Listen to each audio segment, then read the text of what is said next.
उमारुतं लोकविनाशकारकं नमामि विघ्नेश्वरपादपङ्कजं श्रीगणेशाय नमः श्रीचन्द्रपादुकादिभ्ये नमः। आइए आज हम केतु ग्रह के एकादश भाव में जन्म कुंडली होती है, उसमें केतु ग्रह एकादश भाव में बैठ करके कुमार अवस्था का या युवा अवस्था का बैठ कर क्या शुभ फल करता है।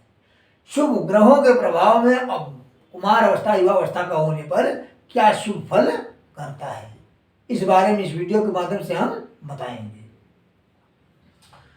तो कहते हैं कि यदि एकादश भाव में केतु बैठा है जन्म कुंडली में, तो वह जातक जो है भाग्यवान होता है, क्योंकि कहा गया है कि लाभ भाव में चाहे शुभ ग्रह हो चाहे पापी ग्रह हो, दोनों ही शुभ लाभदायक होते हैं, लाभ प्रदान करते हैं। बलवान का हमने बताया ना कि कुमार अवस्था का या युवा अवस्था का हो, तो जब इस अवस्था में होंगे तो वह जो है केतु पापी ग्रह है, तो वहां लाभ देगा। बलवान होने के नाते कहा है हमने।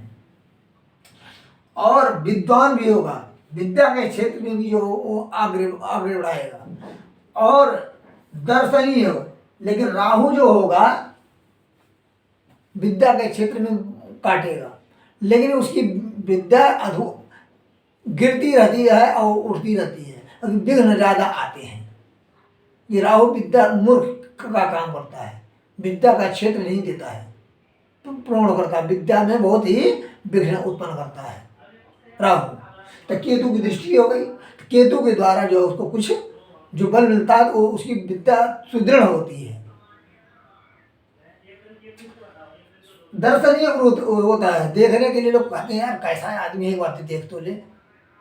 बड़े बड़े सेलिब्रिटों को क्या करते हैं लोग, आते तो भीड़ की भीड़ इकट्ठी हो जाती है।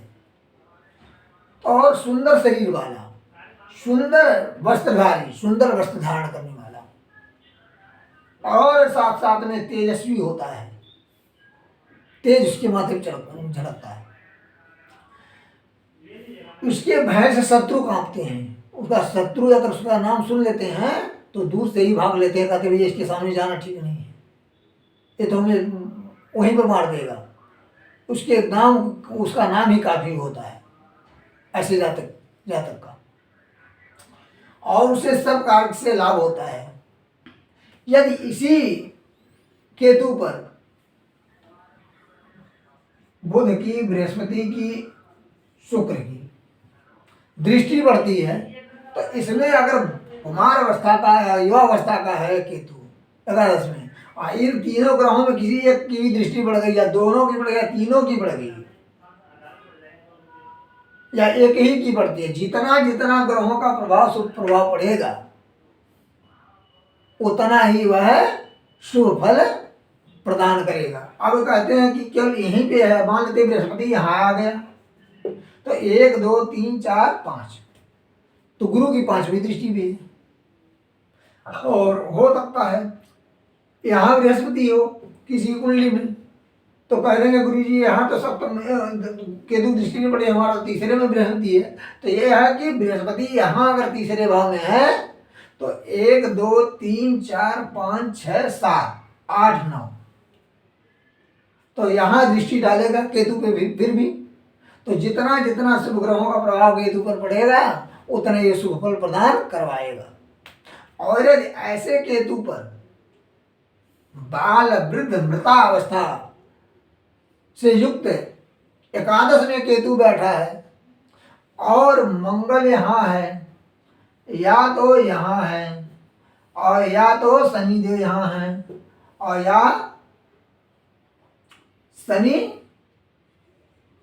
यहाँ है, तो अब कुछ लोग नहीं समझ में आ गए, कहेंगे यहाँ कैसे आ गया, तो यहाँ से 7वीं दृष्टि बढ़ गई, यहाँ 8 9 10,